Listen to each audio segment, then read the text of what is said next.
Roland Bernard, bonjour, vous êtes conseiller municipal de Lyon, vous êtes aussi membre de l'exécutif métropolitain, mais ce matin, c'est pas l'élu que j'ai invité, c'est le professionnel de l'hôtellerie que je vais interroger sur la marche de votre secteur. Or, si on en croit les chiffres de la Chambre de commerce qui ont été rendus publics récemment, tout va pour le mieux dans votre secteur. 2018 a été une très bonne année et les premiers mois de 2019 semblent partir sur de bonnes bases. Est-ce que vous êtes optimiste ? D'abord, bonjour, monsieur Bonjour. Gérard-Angèle. Oui, je suis d'un naturel optimiste. Donc, votre analyse me paraît un peu... faut pas trop s'enthousiasmer. C'est pas la mienne, c'est celle de la Chambre de commerce. Faut pas trop s'enthousiasmer. Il faut savoir que cette année, nous sommes dans la dynamique, comme toujours, quand il y a le CIRA, dans la dynamique du CIRA. Donc, il est vrai... Qui se tient en janvier. Qui se tient en janvier. Il est vrai que les 3-4 premiers mois de l'année 2019 sont d'un bon cru. Disons cela comme ça. Quant à 2018, c'est un peu controversé en fonction du style d'hôtel que vous exploitez.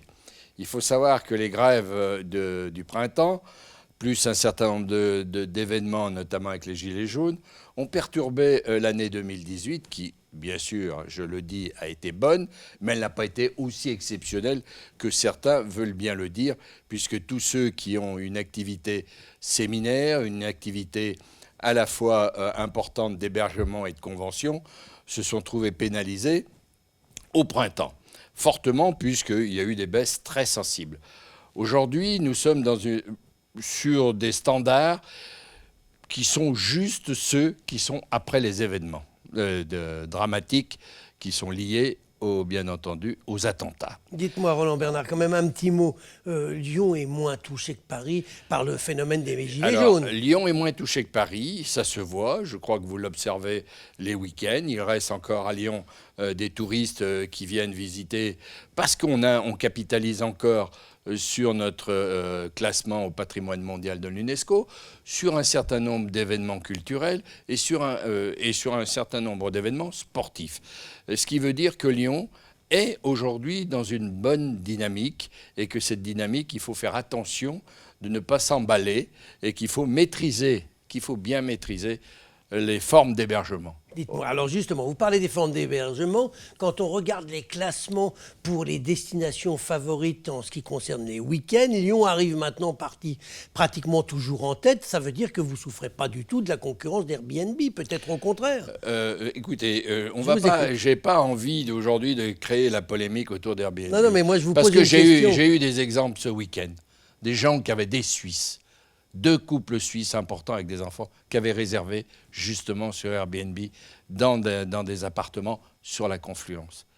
Ils sont revenus à l'hôtel parce qu'ils ont découvert des choses innommables. Des appartements qui n'étaient pas nettoyés, des draps qui étaient tachés, etc., etc.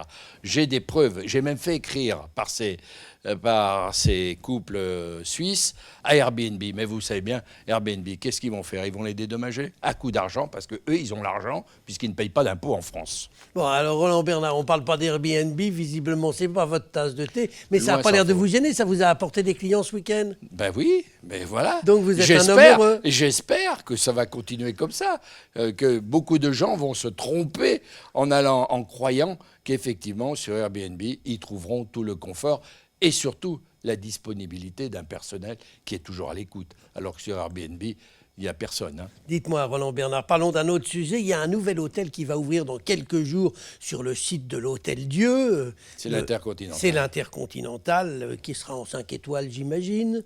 Oui, ben écoutez, je pense... Est-ce que c'est une bonne chose qu'on ait un nouvel hôtel de luxe? Oui, Il y a la clientèle d'une marque internationale, oui. Je pense que cet hôtel va redonner encore du sens à le tourisme de week-end et va permettre sans doute aussi à des événements professionnels de forte valeur ajoutée, comme des congrès, etc., de pouvoir loger des gens, des VIP dans des établissements. Il y en a maintenant, mais dans des établissements qui, aujourd'hui, sont en capacité de recevoir cette clientèle VIP. Dites-moi, Roland Bernard, on dit qu'il y a un fort développement de la clientèle chinoise, russe, américaine. Est-ce que vous le sentez dans vos établissements?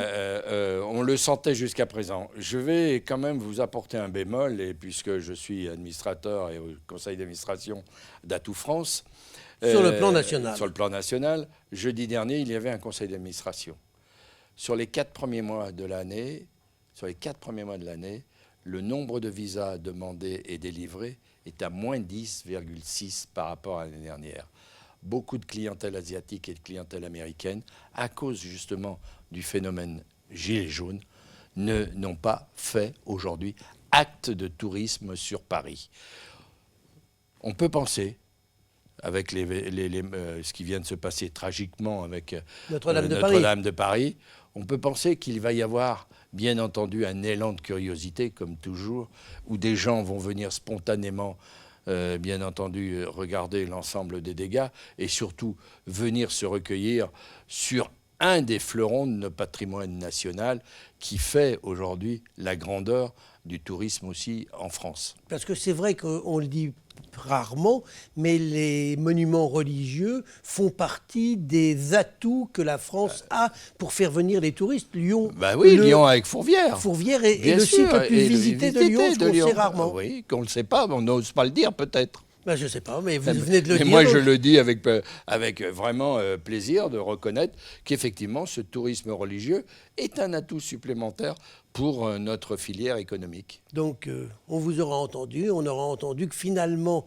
heureusement peut-être, que le drame de Notre-Dame ne sera qu'un mauvais souvenir dans quelques mois ou dans quelques années et que les touristes n'auront pas fui la France, bien au contraire. Je le souhaite de tout cœur. On le souhaite avec vous, Roland Bernard. Je vous remercie. Merci, monsieur Angèle.